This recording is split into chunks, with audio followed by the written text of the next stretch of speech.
It's hard to be judged for one mistake, but it's what I'll be remembered for, I guess. I wasn't always the doubter. That's not who I am. I had a zeal for Jesus. I always have.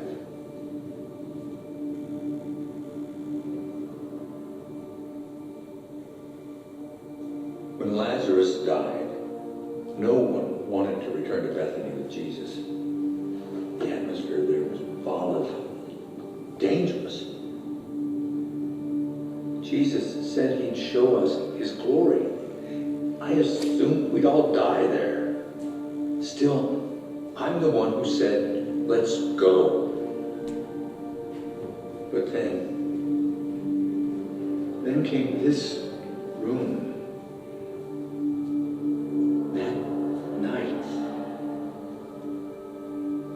At the time, none of us understood as we sat at that table. This is my body. This is my blood. He raised the dead. He cast out demons even. What can he possibly mean?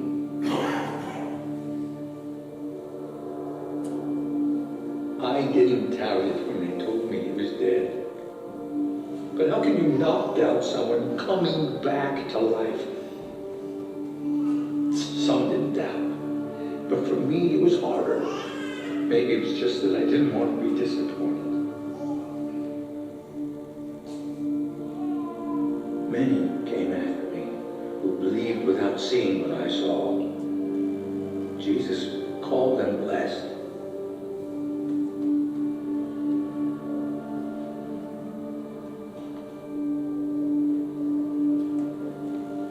Yes, I touched the place of the nails, the hole in his side. Such definitive proof that I cried out, "My Lord, my God!" But that wasn't the only amazing thing. The Almighty One, he came back for me. He didn't want to leave me behind in my doubt. He says, I'm worth that.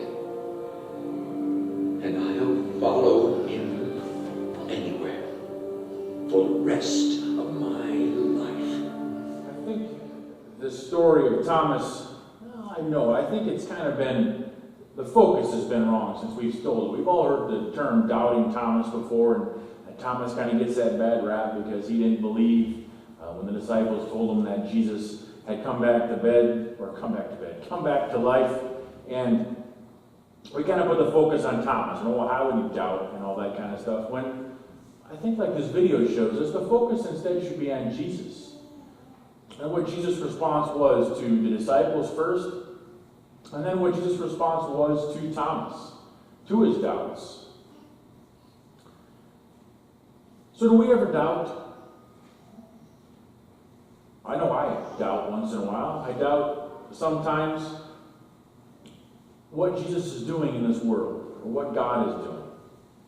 I think if any of us are serious about our faith journey, if we sit down and take a look at it, we have doubts sometime, wondering what the plan is. What does God have in store for my life? What is God doing in my life?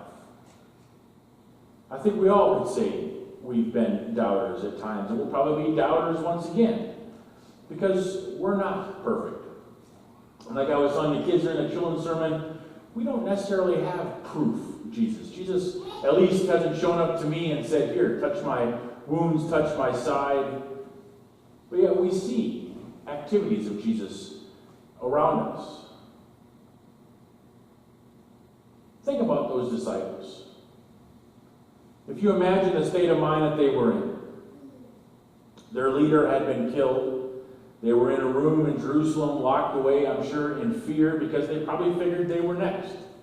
People knew that they had followed Jesus and were part of his inner circle. They probably had to be thinking that these past few years with Jesus had been a waste. Everything they thought that was going to happen was destroyed when Jesus was killed on that cross. Even though Jesus had told them over and over again that he had to die, they couldn't believe it. And I suppose it's really not hard to blame them. If we put ourselves in those shoes, we'd probably feel much the same way. Right? How do we react when we think things are going to go some way and they go another? Discouraged. We have a plan and we think we're working towards that plan and there's a monkey wrench thrown into it. Doubt. Why did I waste my time working on this anyway if it wasn't going to work out? So you know that experience. You know the feeling of the doubt. Probably the feeling of being overwhelmed like the disciples felt.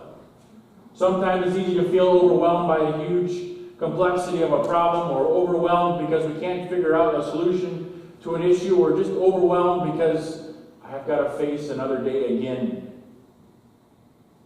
That's probably how the disciples felt. Things couldn't have gotten much worse. So they're huddled together in fear and in confusion, not knowing what to turn or what to do next. Their leader and their teacher was gone. So we can relate when we feel overwhelmed or confused or scared, wondering what could possibly happen next. I remember a story from my life. I think I was a freshman, maybe the freshman summer, when I went off to college and was back home working. And my grandma, my aunt, was killed in an auto accident. She was late 20s, I think she was, driving back to the Twin Cities from July 4th celebration. And it was really my first experience of unexpected death. I had lost maybe some older family members before, and I remember just the experience of the kind of the despair and the doubt. I wondered, well, how is this possible? My aunt had kind of struggled in life with finding a direction, and she had finally found something she loved to do. Had found a job that she liked to do, and she was kind of moving forward a little bit, and here she's unexpectedly taken away in an auto accident. And the whole family, of course, with the despair and the questioning and the doubting of, well, why? How does this happen? Why is this allowed to happen? I remember my grandma's statement was, I think I've shared it before, is a bunch of the family members were gathered in her living room of the house, and she made the statement of, well, the Lord doesn't give you something you can't handle. I don't know if, as I've gotten older, if I necessarily agree with that 100%, but at the time, it was what helped many of us and her get through the experience. So it was a true statement for her. And then looking back on that situation, months, years later, it's easy to see God at work in some of the areas around it. My parents and I and my sister were living with my grandma at the time because we were building a new house. Otherwise, grandma would have been alone in the house where she was to hear that news and then to experience the grief and stuff afterwards. So it was a blessing that we could be there with her. To see the family and friends and the outpouring of support that happened there. It's easy to look back and see the closeness of the family that we have with my grandma and her daughters and all the families, and just the blessings going back. So even amongst the tragedy and the doubt and the overwhelmed feeling, you can be sure that God is there working behind the scenes. Maybe you can't see it at the time, but sometimes with a little perspective you can look back and see it.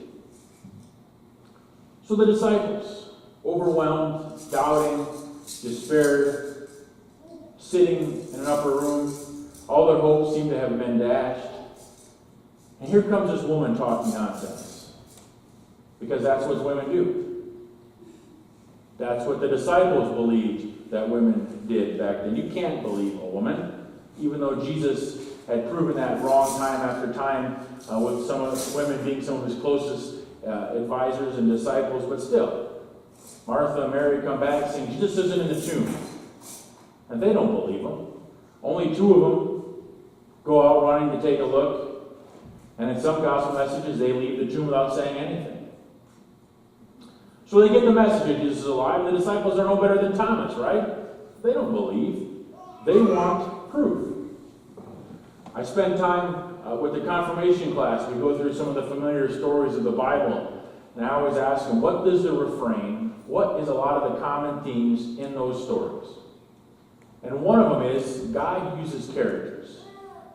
meaning God uses the unexpected all the time to do his work. The youngest, the smallest, the people that might seem unfit to do it, but God calls them to do that work. And here the disciples are missing another message because they just dismiss the messenger. Well, she doesn't know what she's talking about. How many times do we miss a message because we dismiss the messenger, or we rate ourselves not worthy of hearing the message or carrying out God's call? So here the disciples are, hearing word that Jesus has been resurrected, should be remembering that he told me this was going to happen. Jesus told us he'd be resurrected. He had to die, he'd come back to life. But they don't. They don't listen. They doubt. And then Jesus comes back, appears in their midst. Now I imagine the first reaction of the disciples might not be, yay, Jesus is back. It might be, oh shoot, Jesus is back. Because they were supposed to be doing something else. They were supposed to be carrying on his message and continuing his ministry. And here they've been scared, fearing for their lives, locked in an upper room. So it wouldn't be beyond the realm of belief if Jesus would have came back a little bit angry. Right? Maybe a little bit of a scolding to his disciples, saying, what are you guys doing? I spent 3 years proving to you miracles, raising people from the dead, telling you explicitly, I will die, 3 days later I'll be raised again. And here you idiots are, locked in an upper room. Were you not paying any attention? Right? It wouldn't be a shock to read that in the gospel. That would be a normal reaction. That would be my reaction, right? What does Jesus say to his disciples? He says, peace be with you. No anger, no frustration, no despair. He offers them words of peace. Not even some passive-aggressive venting or even a little bit of disappointment in his voice. He simply says, peace be with you. He knew what was in their hearts. He knew that they were struggling. He knew that they weren't regrouping. They weren't going to get it together. He knew they were going to struggle. And he offers them a word of peace. He offers them forgiveness and grace. He's in their midst. And it's not fear or confusion. He's not there with angels or trumpets. No hint of anger or disappointment. No accusations. Simply the gift of peace. And then in the Gospel of John, this is Pentecost. There's no tongues of fire, no breath of wind. But Jesus breathes into them the gift of the Holy Spirit to encourage them. To give them strength to do what he wants to do. And then comes what I think is the best part of the story. We get old Thomas, who, I don't know, was out running errands, getting groceries. What he was doing, not in the room, I don't know. But he comes back and hears the disciples' story, and his reaction is the same as theirs when they hear the story from the women. I don't believe you guys. I need to see proof. And of course, he gets labeled for the rest of the history as Doubting Thomas, when he was simply the same as the other disciples. They weren't changing their mind until they actually saw Jesus. So Thomas really is no different. And then what does Jesus do for that one disciple? He shows up and says the same thing. Here, Thomas, touch my wounds. Believe. Even though Thomas had heard twice now that Jesus had been back from the dead, he still needed to be convinced. And Jesus does it. He comes back for the one disciple. And he stays with them and teaches them for a while and offers a gift of the Holy Spirit. And then Jesus gives us a wonderful line when he says, even better blessings are in store for those who believe without seeing. This gospel was written for a people who were a generation or two after the death of Jesus, so they didn't get to experience the resurrected Christ. And it's written for us who are many, many, many generations after the death and resurrection of Jesus, so we believe without seeing. So we're a couple weeks after Easter. We're back to our lives, back to the issues that we face. What promises do we have? What hope do we have? Sometimes in the face of all the overwhelming, sometimes in the doubt. What we have is a story of Jesus' encounter with the disciples and with Thomas.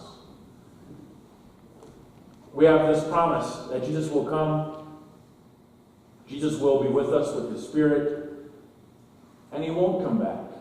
He won't come to us with accusations, with anger, with disappointment because you've fallen for the 100th time or you've doubted again after so much proof.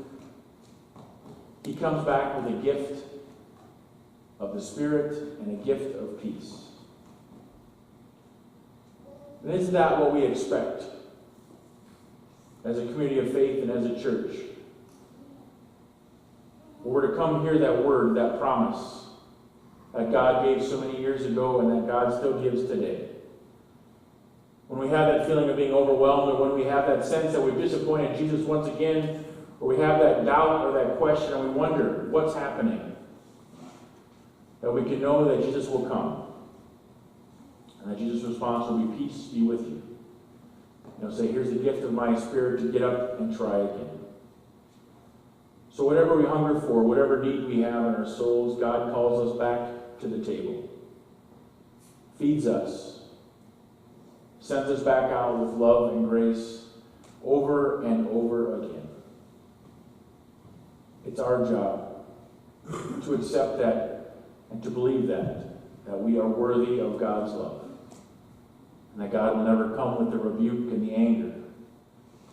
God will come with the peace and the love to help us try again and again. The question we have is, do we allow it? Or do we just hold God off because we don't think we're worthy? We can't be a messenger. We can't do God's work because,